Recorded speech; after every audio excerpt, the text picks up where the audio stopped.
Bisan pa man sa pagsaka sa presyo sa mga pabuto, mga tindahan sa pabuto sa Barangay Babag, Lapu-Lapu City, gidagsa gihapon sa mga mamalitay. Ano ang report?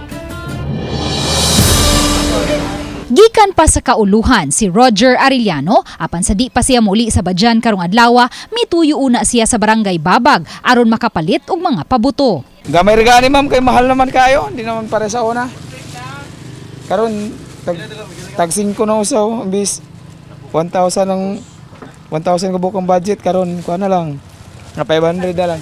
Kung sa miaging tuig, puno-puno sa mga tindang pabuto ang mga stalls dinhi sa Barangay Babag, apan karong adlaw pa lang, menos na ang mga nahabiling tinda sa sagad sa mga stalls tungod sa kadaghang namalit sukad pa niadtong Pasko.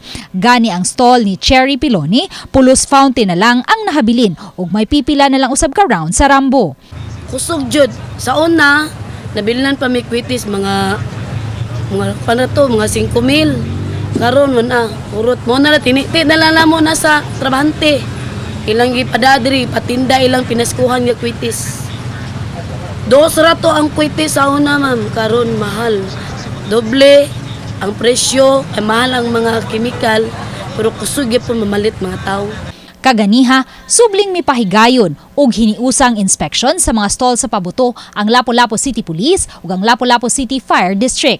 Gawa sa pagsusi kung kumpleto ba sa mga permits ang mga namaligya. Gisusi usab nila ang gidaghanon sa mga pundong tubig matag stall, ang mga fire extinguishers ug gisiguro nga wala ipahigayong testing sa mga pabuto sa dapit. So far ma'am nga among nakita dire wala pa may sila yung mga katong dagko nagyugay nga mga pabuto nga gipang bawal.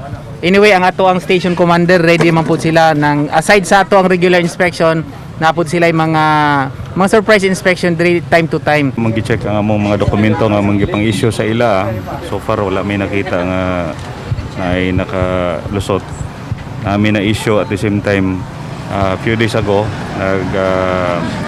pakuan mig mga basura diri among gipatangtang ang mga basura sa ilang likod. Uban ni Marlon Melgazo, Luan Merondina, Balitang Bisda.